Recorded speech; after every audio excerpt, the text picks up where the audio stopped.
నమస్కారం. Welcome to GR Vidhatha news. నా పేరు ప్రత్యూష. ఈరోజు మనం మాట్లాడుకోబోయే టాపిక్ చికెన్ బర్డ్ ఫ్లూ. అసలు చికెన్ బర్డ్ ఫ్లూ ఎందుకు వస్తుంది, ఎలా వస్తుంది, దాని గురించి మనం ఈరోజు మాట్లాడుకుందాము. అసలు చికెన్ తినడం వలన ఏమవుతుంది, ఎలాంటి లక్షణాలు కనిపిస్తాయి అనే దాని గురించి. చికెన్ బర్డ్ ఫ్లూ అనేది ఒక పక్షి నుండి ఇంకో పక్షికి వ్యాపిస్తుంది. నీటిలో ఉండే పక్షులకే ఎక్కువగా వ్యాపించేది.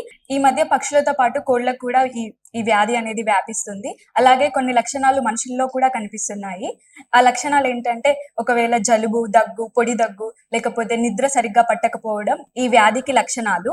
మీలో ఇలాంటి ఏమైనా లక్షణాలు కనిపిస్తే లైక్ జ్వరం, దగ్గు, పొడి దగ్గు, లేక మీకు శ్వాస తీసుకోవడంలో ఇబ్బందిగా ఉండి, లేకపోతే నిద్ర సరిగ్గా పట్టకపోతే డాక్టర్ ని కన్సల్ట్ అవ్వండి. వాళ్ళు చెప్పిన మెడిసిన్స్ అవన్నీ యూజ్ చేయండి. కొంచెం జాగ్రత్తగా ఉండండి. పెద్ద వ్యాధి కాదు, కాకపోతే కొంచెం జాగ్రత్త పాటించడం మన బాధ్యత. మన లైఫ్ మన బాధ్యత.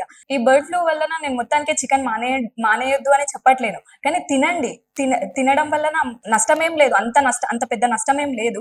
కాకపోతే చికెన్ తినే ముందు చికెన్ ని బాగా కడిగి దాన్ని బాగా బాయిల్ చేసి తినండి. ఎందుకంటే మీ రక్షణ మీ చేతుల్లో ఉంటుంది కాబట్టి బాధ్యతను వహించాల్సి వస్తుంది. సో మీ జాగ్రత్తను తీసుకోండి. ఎప్పటి వరకు అయితే కొన్ని రోజులు చికెన్ ని అవాయిడ్ చేయడమే చాలా బెస్ట్. నిపుణులు ఎప్పటి వరకు అయితే చికెన్ తినకుండా ఉండమని చెప్తారో అప్పటి వరకు తినకుండా ఉండడం చాలా బెటర్. దాని గురించి మీరే ఆలోచించండి ఒకసారి. చికెన్ తినడం వల్ల లాభాలేంటి, నష్టాలేంటి ఆలోచించి మీ జాగ్రత్తలు మీరు తీసుకోండి. కొన్ని రోజులు చికెన్ ని కంప్లీట్ గా అవాయిడ్ చేయండి. ఎందుకంటే కొన్నిసార్లు చెప్పలేము. లైక్ ఇప్పుడు మనకు కరోనా వచ్చింది. ఫస్ట్ లో మనం ఏమనుకున్నాము, చిన్న వ్యాధి, ఏం కాదు, ఏం అవ్వదులే అనుకున్నాము. కరోనా లాంటి వ్యాధిని మళ్ళీ ఇప్పుడు మనం తెచ్చుకోకుండా ఉండాలంటే కొన్ని జాగ్రత్తలు పాటించండి. డాక్టర్స్ చెప్పినట్లు, నిపుణులు చెప్పినట్లు కొన్ని పాటించి మన జాగ్రత్తలు మనం తీసుకుందాము. బర్డ్ ఫ్లూ అనేది ఒక బర్డ్ కే వస్తుంది అని మాత్రం నిర్లక్ష్యం చేయకండి. అది మనుషుల్లో కూడా చాలా ఎఫెక్ట్ అవుతుంది.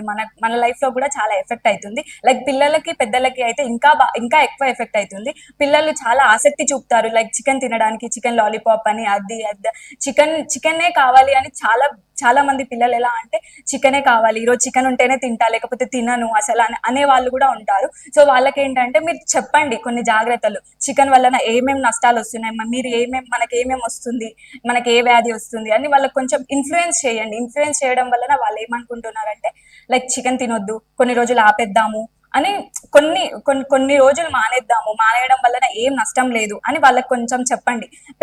పేరెంట్స్ గా మీ బాధ్యత అది. మీ పిల్లల్ని మీరు కాపాడుకోవడం. అలానే పెద్దలకు ఏంటంటే, వాళ్ళు ఆల్రెడీ 50-60 years ఉంటారు. వాళ్ళ హెల్త్ కూడా కొంచెం ఏంటంటే సహకరించదు వాళ్ళకి.